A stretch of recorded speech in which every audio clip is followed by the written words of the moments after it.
আমরা সবসময় কালচে কালচে বা বেশ একটু লালচে লালচে চিলি চিকেন খেতেই বেশি পছন্দ করি।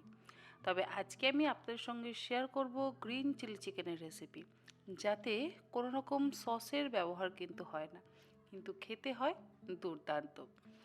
হয়তো আপনারা অনেকেই এর মধ্যে এই চিলি চিকেনের রেসিপি কোনো হোটেল বা রেস্টুরেন্টে খেয়েছেন, তবে নিজেরা বাড়িতে বানিয়ে খেয়েছেন কিনা তা আমার জানা নেই। আমি ভাবলাম আপনারা নিজেরাও যাতে একদম হোটেল রেস্টুরেন্টের মতন বাড়িতে বানিয়ে খেতে পারেন, সেই জন্য আপনাদের সাথে রেসিপিটা শেয়ার করা যাক।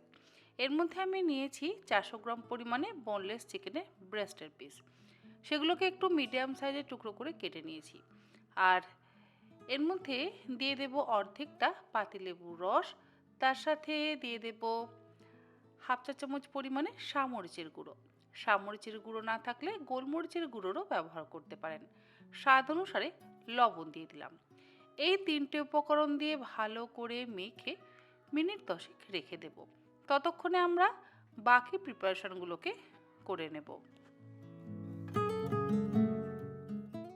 যেহেতু আমরা কোনো রকম সসের ব্যবহার করব না, সেই জন্য বাড়িতেই সসটা তৈরি করব। আর তার জন্য গ্রাইন্ডিং জারের মধ্যে নিয়ে নিলাম 15 কোয়া রসুন। তার সাথে দিয়ে দিলাম 4টে কাঁচা লঙ্কা।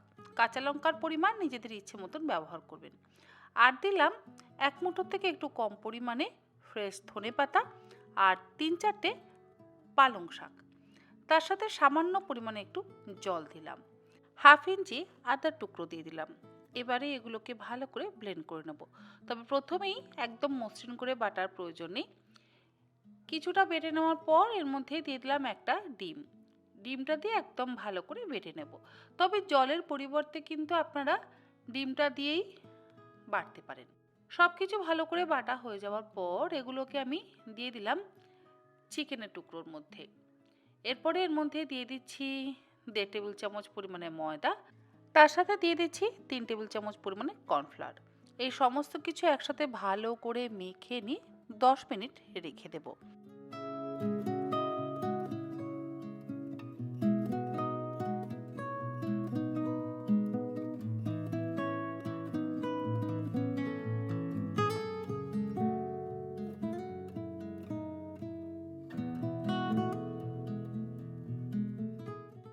দশ মিনিট পর চিকেনের টুকরোগুলোকে ভাজবার জন্য কড়াইতে দিয়ে দিচ্ছি অল্প একটু সাদা তেল।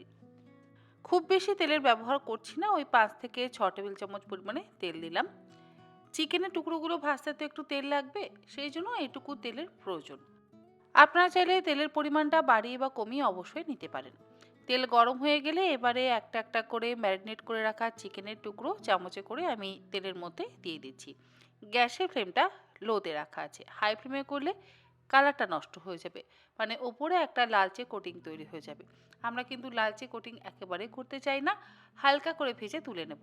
কারণ লালচে কোটিং যদি হয়ে যায় তাহলে এই গ্রিন চিলি চিকেনগুলো দেখতে একটু অন্যরকম হয়ে যাবে, মানে নষ্ট হয়ে যাবে, সবুজ ভাবটা ঠিক মতন থাকবে না।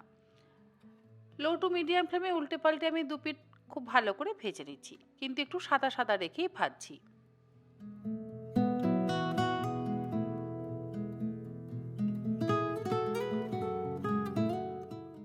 চিকেনের টুকরোগুলো ভালো করে ভাজা হয়ে যাওয়ার পর তুলে একটা আলাদা পাত্রের মধ্যে রেখে দিলাম। আর এই একই রকমভাবে বাকি চিকেনের টুকরোগুলোকেও ভেজে তুলে নেব। কড়াইতে যে বাকি তেলটা রয়ে গেছে সেই তেলের মধ্যে দিয়ে দিলাম মিহি করে কুচিয়ে নেওয়া রসুন।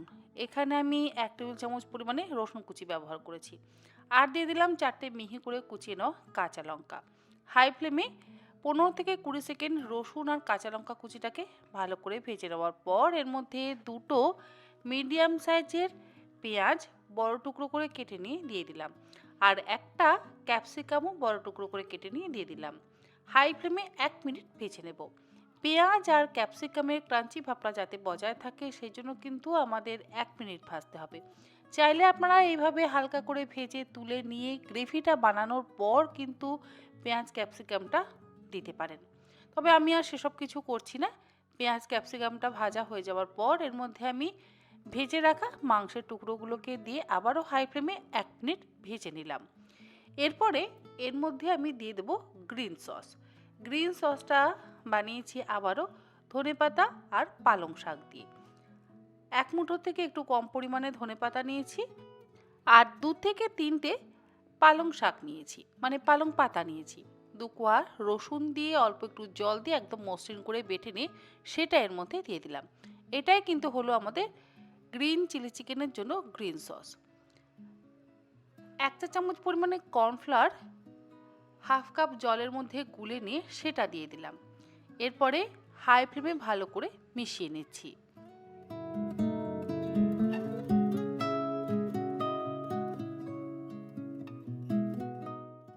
যেহেতু চিলি চিকেন সেজন্য এর মধ্যে একটু আজিনামোটো ব্যবহার করলে স্বাদটা বেশি ভালো হয়।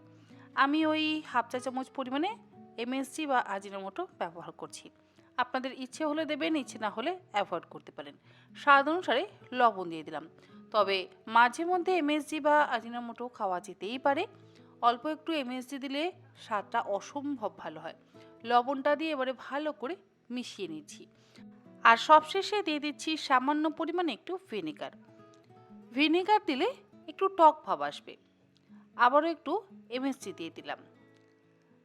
সবকিছু এবারে ভালো করে মিশিয়ে নিয়ে পরিবেশন করছি। রেসিপিটা কেমন লাগলো অবশ্যই জানাবেন। অনেকের কাছে একেবারেই নতুন রেসিপি আমি জানি, তবে যারা এই রেসিপিটা বাড়িতে বানিয়েছেন বা খেয়েছেন হোটেল বা রেস্টুরেন্টে, তারাও আমাকে কমেন্ট করে জানাতে কিন্তু একেবারে ভুলবেন না।